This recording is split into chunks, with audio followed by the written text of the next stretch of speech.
Hey guys, it's Jackie. I'm finally back today with a transformation video. I haven't done one of these in such a long time, but I think it'll be perfect for spring. First things first is nails. I have these atrociously short nails. I've been on a purge, so I cut them really short and I've had this for about a couple weeks now. Low-key itching to have long nails again, so I'm gonna go in with these tips. Also, thank you to Born Pretty for sending these goodies. I got a new top coat as well as base coat from them. And then I also wanted to try out this fiberglass extension. Another thing that I got is this really pretty jelly color. It is in the shade 8. I feel like this would be perfect for spring. So the first thing I'm doing is I'm cleaning my cuticles. I'm using a cuticle softener and I'm letting that sit for about 20 seconds or so. Then I'm going in with this little cuticle pusher. This one is also from Born Pretty, but I did purchase it myself. After all the nails are prepped and we have sized our nails, I'm going to buff away really lightly the insides of the tips with my e-file. I find that this step actually makes them last so long. I also do like to file the top of the nail as well, specifically the area near the cuticle. This really helps make it look really flush. I'm going in with a little glob of this 6-in-1 nail glue, also from Born Pretty. I bought this a while ago and I don't really use nail tips, but this is a 6-in-1, so it can double up as a base and a top coat. Pushing down on my nails, I like to flash cure this for about 15 seconds. Make sure you really apply enough pressure because it will get rid of the air bubbles. I'm going to continue this for all of my nails before curing it fully for another 30 seconds. Next, I'm going to shape and file my nails. I like them to be not super long and I usually prefer almond shaped, so I'm just going to cut away with my nail clipper first before going back in with a file.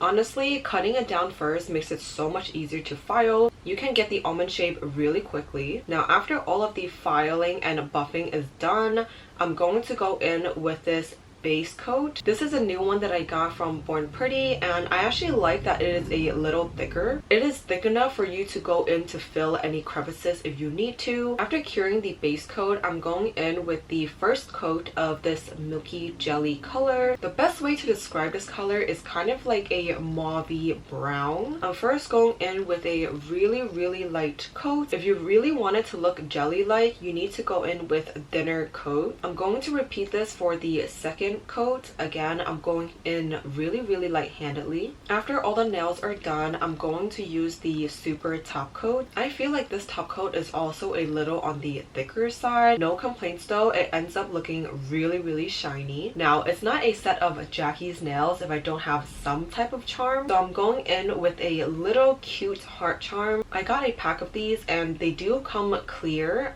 but I do want a little pop of color, so I'm going to paint the bottom of this with a metallic color. This one is also by Born Pretty that I recently bought. It is from their Cat Magnetic series. It's in this really pretty pink champagne color. I painted the bottom of the charms with 2 coats, going in with my rhinestone gel, and I'm putting a really big dollop of glue on the center of my middle finger. Then very carefully placing this heart charm, making sure it's in the dead center. I made sure to push down on the glue so the glue can really encapsulate the entire charm. I do go in with a little bit of acetone to clean up around the charm. I don't want glue to be spilling out. I want the charm to sit directly on top of the glue. And voila! The nails ended up looking so cute. And up close, you can really see how metallic that heart is, which is exactly what I was going for. Now, this set isn't super crazy. It's much more neutral, which is what I prefer. Now, onto the hair. I don't know if you guys can tell, but I have a lot of grays. It is hereditary, so it does run in my family. I have been dyeing my gray hairs since I've been in middle school, so that's been a little over 10 years now. In addition to fixing the roots, I also need to fix my ends. I don't know if you guys can tell, but the ends are significantly lighter than the rest of my hair. This is from residual dye from like 2 years ago.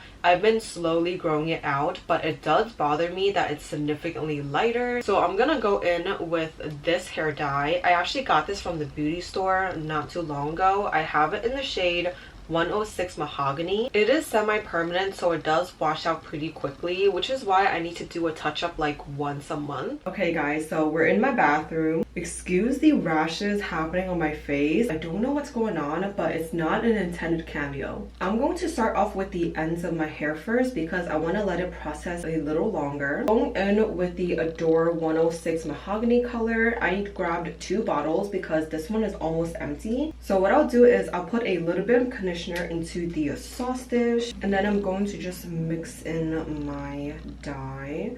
I do this because the dye itself is really watery, so I want this to have some type of grip. Honestly, it looks really dark, but I promise you when it comes out, it's not as dark. We're gonna put on some gloves because it does get a little messy. Okay, next I'm gonna section my hair just a little bit. I don't have too much hair, but I want it to be a pretty even coat.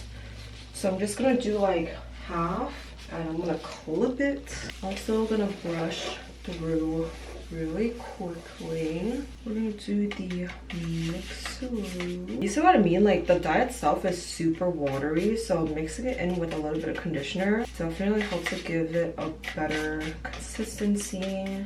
Honestly, I like this dye a lot because it has like no smell to it. I don't apply it too close to the roots, mainly because my hair is dark naturally, but I just have issues with the end, which is why I'm gonna concentrate it on the very end. Honestly, even with gloves it gets a little bit crazy dirty. The dye itself is also super cheap. I think it was like $5 to $6 from the beauty store. It was my first time using this brand, so I didn't really know how well it would color, so I pretty much grabbed the darkest brown that they had, which is mahogany, and I'm really happy with the shade because it comes out really naturally. My hair is also getting super long. I've been growing it out since college. I remember I used to have my hair chopped up to like my collarbones every year when I was in college. I was going through a phase, but then I decided that Rapunzel is more like my style, so I've been growing my hair out since like the pandemic. I do get regular trims, and I feel like that really has helped my hair grow. I always thought it was a gimmick, but it actually does work. I would get my hair trims like 6 to 8 inches. I know it's not a trim, but I really liked how my hair would feel after I get it chopped off. I also feel like that's why my hair started growing a lot faster, because it's trying to like catch up to 6 to 8 inches that I just cut off. So I would get 2 haircuts, 2 of those 6 to 8 inch haircuts throughout the year, and my hair would be the same exact length every time I go. Like, it was crazy. Also, I haven't seen you guys in like quite a few weeks now, so how are we doing?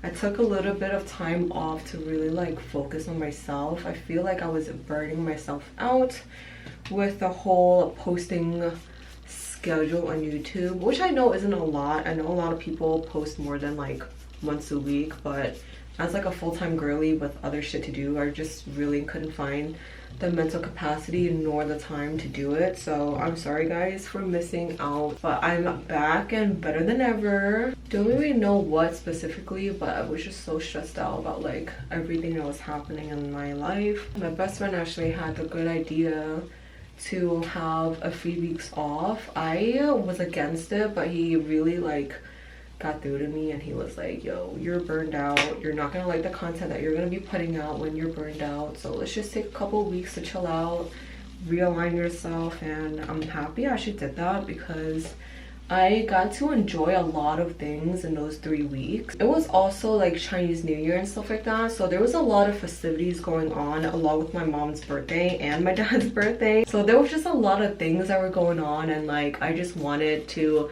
take a step back and really enjoy a family and like the present. I feel like I needed that time for myself. Like I need to do something that I want to for myself. At one point I felt like YouTube kind of became a chore. Like I feel like I had to do XYZ this week or like whatever, and that was just not the right mentality that I want to be focusing my channel with, because I genuinely enjoy YouTube and I love doing this as a hobby, but when your hobby becomes a chore or like something on the to-do list, you're just gonna start hating it. So I wanted to like stop myself before that stage happened, and I'm really happy I did that because now I feel like I'm full of energy and I have a lot more ideas, and I feel like I'm just ready to bring guys some newer content. So for the past few weeks, I've just been surrounding myself with positive energy.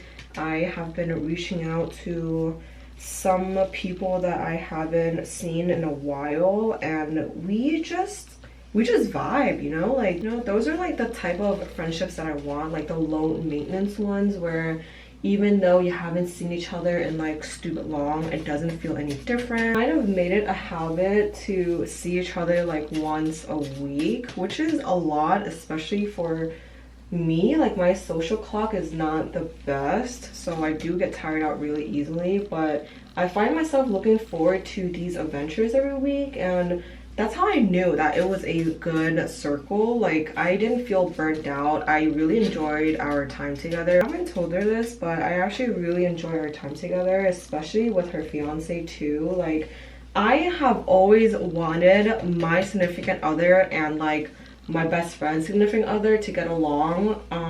I'm single right now, so that hasn't happened yet, but me and her fiance have a really good relationship. It's just all jokes, and it feels like I'm talking to my little brother, who is like an absolute clown. So I've pretty much been hanging out with that bunch. I feel bad sometimes because I feel like they don't get enough date night and I'm always like third wheeling between them, but they always make me feel welcome. There's never an instance where I felt like I was third wheeling, so I really appreciate that from the both of them. I've also been seeing my guy best friend a lot. Kind of had a little bit of a fallout like last year. I want to say sometime summer, right before my Italy trip. I don't really want to get into details, but I really thought like that was the end of our friendship because trust to me is very important, and I'm not the type of person who trusts people easily. Like I have trust issues. I was low-key scared that our friendship was gonna be gone. Like that would have been 10 years in the making, like down the drain. I don't know, I just feel like it's such a shame if we were to call it quits. So I've been thinking about that a lot, and you know, we kind of reconnected. I know he's trying to not bring it up. Overall, I'm just in a much better mental headspace. You know what's the craziest thing? I actually had videos that were like done filming and editing and like pretty much ready to go up, but I was just like, you know what, fuck it, like I need to take a breather, and I left it like unposted, which is like so weird of me to do because I usually finish something that I started. Okay, I'm officially out of dye, so I need to go in with a little bit more because my right side is still undone. So I'm gonna go in with the same concoction. I remember in high school, I would use to dye my hair in the morning right before my mom would wake up, and when she saw me in the morning with crazy colored hair, she would beat my ass. I remember one time I had bleached my money pieces and I dyed it a different color. When she woke up, she was so angry that she dyed my hair back to black, and honestly I was happy that she did that because I didn't really like how it looked on me. It looked super fobby, and that was a good move on her part. When I was in high school, I was a bit of a rebel too, so I would dye like the underside of my head a different color. I remember I had teal, and my aunt, her sister, would actually endorse it, and she pretty much gave me the confidence to do that. My mom was not happy with her or with me, but I just pretty much did what I wanted to do. I was definitely going through a phase, and now look at me. I'm dyeing my hair stupid dark brown on top of my dark brown hair. Also, I really like that this hair dye doesn't smell at all. Like it doesn't smell like hair dye at all. If anything, it smells like my conditioner right now, which is a ginseng one from Korea. I used to get my mom to dye my hair because we would have like little mommy daughter talks, but she's been quite busy with her own life recently, so can't really capture on a good day. Good day, I mean my hair wash day. I usually get my hair to be super greasy before I do any dyes because I just feel like it adheres much better. Guys, this is really fun. We should do this more often. It is very therapeutic for me as well, and it's just kind of fun to catch up with y'all. Haven't seen you guys in a couple weeks. My friend was actually kind of worried. She was like, did you quit YouTube? And I'm like, haha, no.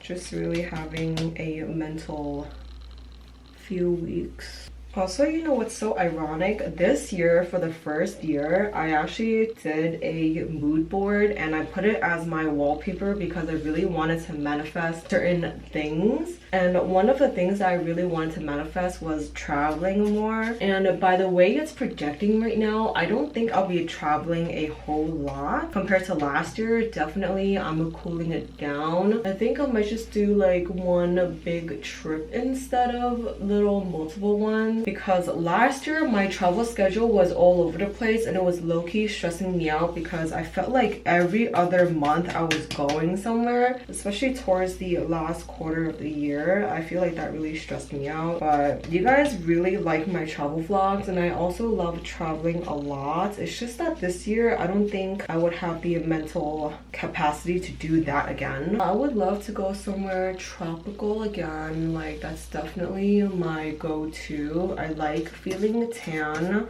which is why I feel like I was a little depressy because winter time means there's no sun in New York City, which means I get super fucking pale, and when I look sick, I feel sick. So that's also kind of why I've been kind of like in a not happy place because I was just not feeling confident. I didn't really want to leave my house and do anything, and I just felt like every time I'm putting out a video, I had to, you know, put so much makeup on to cover up the paleness, and it was just not a fun time. Like, I don't feel like the energy was there. I'm probably gonna post the video that was already done filming and editing like right after this one. Also, this is kind of random, but like, have you guys also kind of given up on like online shopping? Like, I feel like it just doesn't satisfy me as much anymore, especially now that a lot of places are charging for shipping and returns. Call me cheap, but it kind of dissuades me from ordering anything because I am always in between sizes, so I have to order multiple sizes of everything, and the fact that I have to pay for my own shipping and return is just crazy to me. Like, I would rather shop in store, if that makes sense. And even then, I don't do it often. Like, I don't do in-store shopping often anymore either. Like, I don't know, I've just been kind of in like a little weird pickle of things. Like, I want to change my style, but I don't really know what I would like, and I'm scared to order things because I can't return it without, you know, paying a fee for. So let me know down below, like, where do you guys shop, or if you guys even shop. I feel like that's kind of like a thing recently. Like, okay, so the hair is completely done. I ended up only using the rest of the third of the bottle, so I have one brand new bottle left, but I'm gonna let my hair sit in this for about 40 minutes to an hour, probably an hour, and then I'll be right back. Also, it's been really fun playing catch up, so let me know down below if you guys like this style of filming. After washing my hair, I usually keep it up in a microfiber towel, and then I will wait until it's about 75%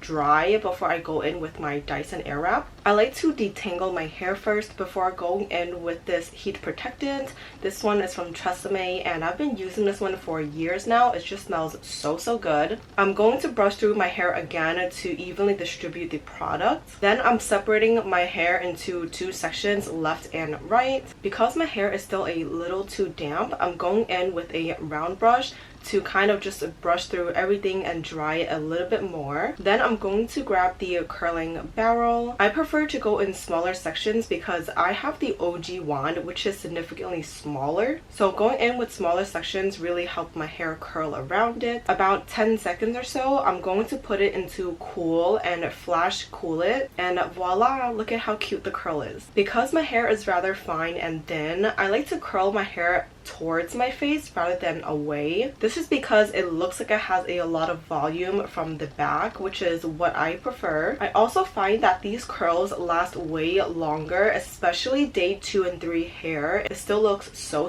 good. After I'm done with the bottom sections, I'm going to put it away in a little ponytail, and then I'm going to repeat the process onto the top half. Now after the entire head is curled, I do go in with a serum. This one is from Miss and Scene. This is the styling serum. Honestly, I prefer the original scent because it's a lot more florally. This specific one is rose scented, so it's a little overpowering sometimes, but I do feel like it locks in the curls a lot better and it also adds shine. You guys can definitely tell how much darker my hair has become, especially the ends. I am in love with this warm chocolatey brown color. Now back to regular programming. I actually had to put in my contacts for this. We are going to be self-tanning. I'm gonna put my hair up really quickly to get it out of my face. Now I have tried a few different self-tanning products. I've tried mousse before from one of my earlier transformation videos, and honestly I don't think the color match is good on me. It makes me look really orange, so I've been trying out a few different self-tanning products. I used to love the one from ColourPop. It is their self-tanning moisturizer, and I really like how lightweight it is, but it is coconut scented and I don't like that at all. Last year I went to a Tannologist pop-up here in New York City, and they were actually giving out sample sizes of their tanning drop. I got their full size in dark, but I also have a few of their sampler sizes in medium. I feel like both of the shades will look really good on like medium-ish tan skin. As you can tell, I am almost out of this, but luckily they are super affordable. So usually what I like to do is mix it into a moisturizer before bed. The current one that I'm using is this one by Innisfree. This is the Nourishing Cream with Ginger Honey. I am a little bit on the drier side, so I like to go in with a thicker cream for some extra hydration. So what we're doing is we're gonna place dollops of this all over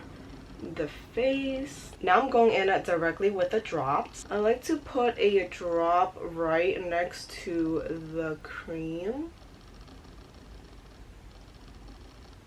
And with this product, the more drops you use, the darker it will be. So I have about 4 drops on right now, and then I just rub it in with the face cream.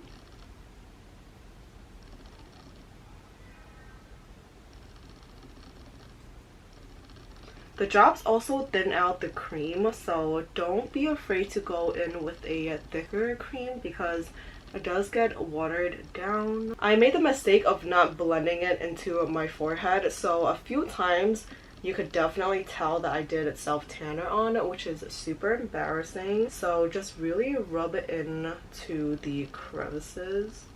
With the extra, I like to take it onto the neck, which really helps blend in the whole tan. I also like to go in through the eyebrows because I don't want it to be patchy. Now, it is a self-tanner, so make sure you wash it off your hands or else you would end up with really discolored hands. I'll be sleeping in this, so I will get back to you tomorrow with the tan. It's the next day and I'm back with the tan as promised. I love these tanning drops because it gives me such a natural bronzy glow. Now, next up on the agenda, lashes. I'm zooming guys in to show you my lash routine. I have already curled my lashes ever so slightly, so there is some type of lift. Starting off with 11 millimeters. I did get these off of Amazon. I also got this bond and seal from Amazon as well. Now going in with the bond, I'm going to lightly touch the base of my lashes. You don't want to brush through your lashes because it will clump them, so I recommend just tapping along the lash line,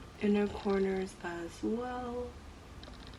Next, I'm pulling off the clusters. You want to make sure you're holding the lash at the very tip. Next up is very important. We're going to apply these underneath our lashes. We are going to lift our eyelids up so you can see the base of your lashes, and then we're going to stick this as close to the lash line as we can.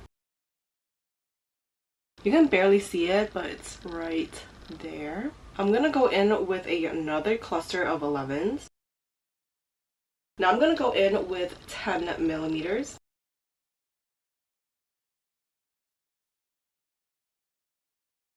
I went in with 3 of the 10mm clusters. Now I'm gonna go in with these 9mm. After one cluster of the 9s, I want to fill in the inner corner with these 8mm. Now after all the lashes are applied, I do like to push the lashes up against the glue. After that, I like to go in with the clamps and directly clamp them down. Last but not least is the seal side. This is a little unconventional. I don't like to go in directly with the seal. I like to apply it on the inside of the tweezers. Give it a few clamps to get the product evenly distributed. And then I like to go in and clamp the lashes again.